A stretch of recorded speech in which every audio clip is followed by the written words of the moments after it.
안녕하세요, 유쌤입니다. 북카페 코너 시간입니다. 여러분들에게 오늘 소개해드리고 싶은 아주 좋은 책은요, 멀리서 5번의 적당한 거리를 두고 싶어 라는 신간입니다. 저희 채널하고 굉장히 결이 잘 맞는 책이라서 제목만 보고 굉장히 호감을 얻었는데 내용은 제목보다 더 좋습니다. 그래서 여러분들하고 오늘 이제 함께 나누도록 하겠습니다. 직장에서 자꾸 이제 선을 넘어오려는 어떤 사람들, 아니 친구지간에서도 그렇고 어떤 커뮤니티에서도 그렇게 선을 넘어오려는 사람들은 어디에나 있죠. 그런 상황에서 우리가 건강한 관계를 유지하기 위한 바운더리에 대한 어떤 필요성을 굉장히 강조한 책이고요. 바운더리를 어떻게, 건강한 관계를 유지하기 위한 바운더리를 어떻게 세울 수 있는지 단계별 대처법을 아주 현실적으로 이제 아주 상세하게 설명해 놓은 책이라서 이 책에서 이제 필요한 부분을 찾아서 보고 그대로 내 이제 인간관계에 적용하기에 너무나 아주 유쾌한 그런 책입니다. 여러분들한테 소개해 드릴게요. 이 작가인 멀리서 5번은요, 거의 바운더리 전문가라고 불린대요. 그래서 그 바운더리라는 걸 어떻게 정의하고 있냐면, 사람들이 나랑 소통할 때, 사용하는 어떤 여러 가지 방식 중에 이제 한 가지인데요. 내가 허용하는 거는 여기까지야 라고 이제 명확한 한계를 보여주는 거죠. 경계를 딱 표시하는 거예요. 우리가 이제 수차례 이제 인간관계에 대한 어떤 이야기를 나눌 때 건강한 선이라고 이야기하면서 이제 계속 이야기를 나눠왔잖아요. 그런 부분이랑 이제 비슷한 어떤 그런 부분인데요. 머릿속으로 여러분들이 이제 들판 한가운데 딱 서 있다고 생각을 해보세요. 그래서 거기 서 있는 나를 상상하고 우리 주변에 이렇게 가상의 원을 딱 그리는 거예요. 그게 바로 바운더리인 거죠.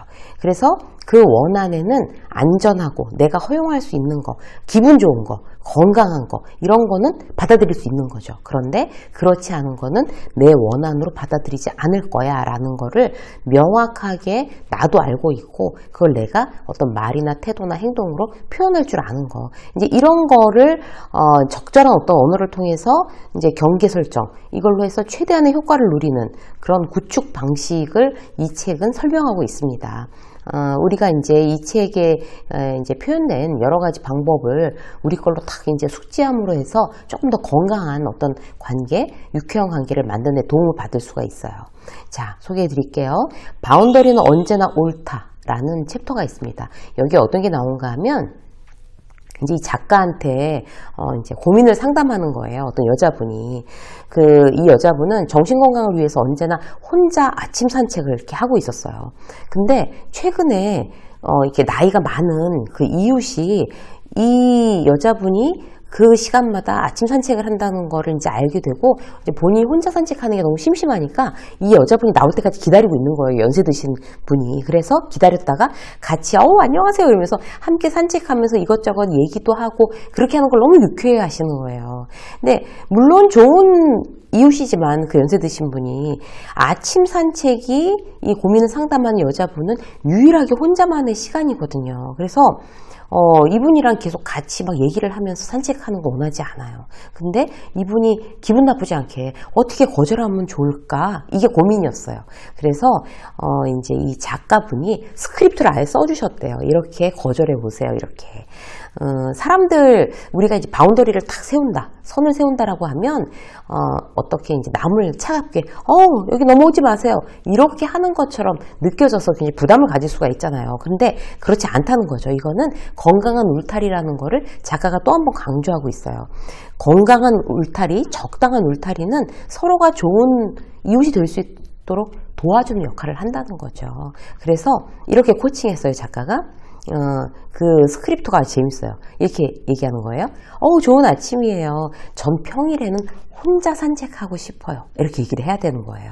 제가 하루 중 유일하게 혼자 있는 시간인데 제 정신건강을 위해서 정말 필요한 시간이거든요. 근데 제가 토요일은 좀 덜 바쁘니까 토요일 날 아침에 우리 같이 산책하는 건 어때요? 이렇게 얘기를 하라고 코칭을 해준 거예요.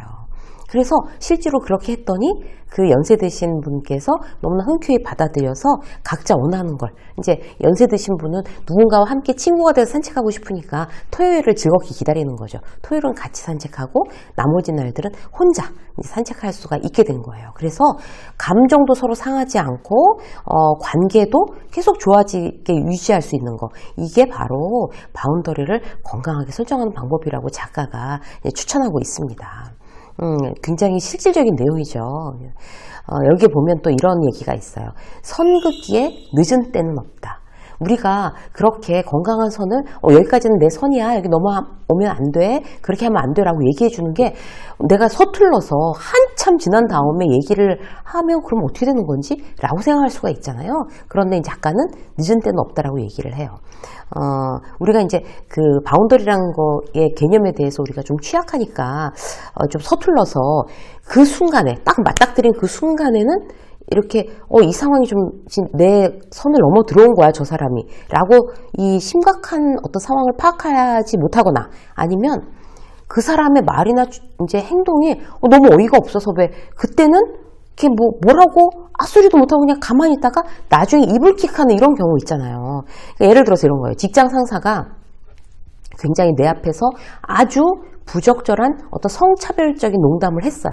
근데 그때는 막 사람도 있고 이러니까 이렇게 그냥 탁 순간적으로 얼어서 나한테 굉장히 무례하고 불쾌한 얘기를 했는데 아무 대응을 못했는데 집에 와서 밤에 생각하니까 너무 열받는 거예요. 우리 그럴 수 있잖아요. 저도 그런 경험들이 있어요.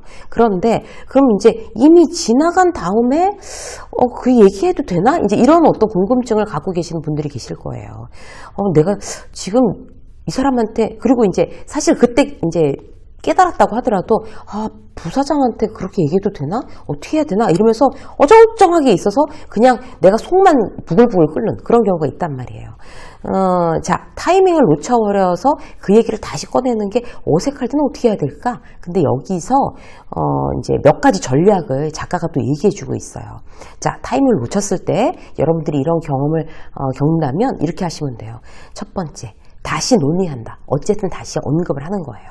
그 문제를 명확히 언급하고 내가 세운 바운더리를 공유할 준비가 되면 상대방에게 다시 대화를 요청하는 거예요. 그 사람이 만약에 난 팀장인데 뭐 부장이 됐든 아니면 뭐 부사장이 됐든 간에 그게 이제 돌아서서 내가 사무실에 다시 돌아와서 내 자리에 앉았는데 그 얘기는 아닌 것 같아. 그게 이제 5분 뒤가 될 수도 있고 1시간 뒤가 될 수도 있고 그 다음 날이 될 수도 있죠. 이불킥 하다가. 그래도 이제 다시 그 문제를 끄집어낸다에 용기를 내셔야 한다고 합니다. 근데 단 여기서 너무 오래 지나면 그 사람이, 내 직장 상사가 내가 그런 말을 한 적이 있어? 기억하지 못할 수도 있어요. 그래서 내가 속을 끙끙 앓으면서 오랫동안 그걸 갖다가 끌고 가지 않고 그게 내가 잘못됐다고 판단이 되면 그 다음 날이든 몇 시간 후든 다시 논의한다. 이게 첫 번째 원칙이고요. 두 번째, 그러니까 나의 관점에서 무슨 일이 일어났는지 상대한테 설명하래요. 그러니까 예를 들어서 이런 거예요. 승진한 이런 그 여성 팀장들한테 말씀하신 농담이 정말 저는 너무 당황스러웠습니다. 혹은 정말 저는 너무 불쾌했습니다. 그 농담이 재미있다거나 적절하다고 생각하지 않는다는 거 우리 부장님께서 알아주셨으면 좋겠습니다. 이렇게 무슨 일이 일어났는지 차분하게 아주 객관적으로 이제 설명하는 거죠. 그리고 세 번째는요, 지금 일어나는 일에 집중한대요. 진작 말하지 그랬어. 난 또 그렇게 생각할 줄 몰랐지. 만약에 이렇게 상대가 얘기한다 그러면 그때는 왜 그때 얘기 안 했어? 라고 이제 또 내 탓을 할 수가 있잖아요. 그 다음날 가서 얘기를 하거나 아니면 일주일 뒤에 만약에 가서 얘기를 하거나 이러면, 그럼 이제 이렇게 대답하래요. 솔직히 그때 너무 충격받아서 어떻게 대답해야 될지 제가 몰랐었어요. 시간을 갖고 생각해 보니까 제 의견을 알려드리는 게 중요하다고 생각돼서 지금 말씀드립니다. 이렇게 하면 된다고 해요. 자, 네 번째, 당신의 경계선을 적극적으로 알린다. 그 부적절한 행동은 이제 그렇게 말씀해 주시면 지금처럼 이제 나중에 이렇게 와서 말씀드리지 않고 그 자리에서 언급하겠습니다. 그래서 그런 문제에 대해서 지금 이렇게 마음이 상하거나 이제 그 문제를 제기하고 싶어하는 다른 이제 우리 여성 팀장들이 있습니다. 그래서 부장님께서 조심해 주셨으면 좋겠어요.라고 얘기를 하라는 거죠.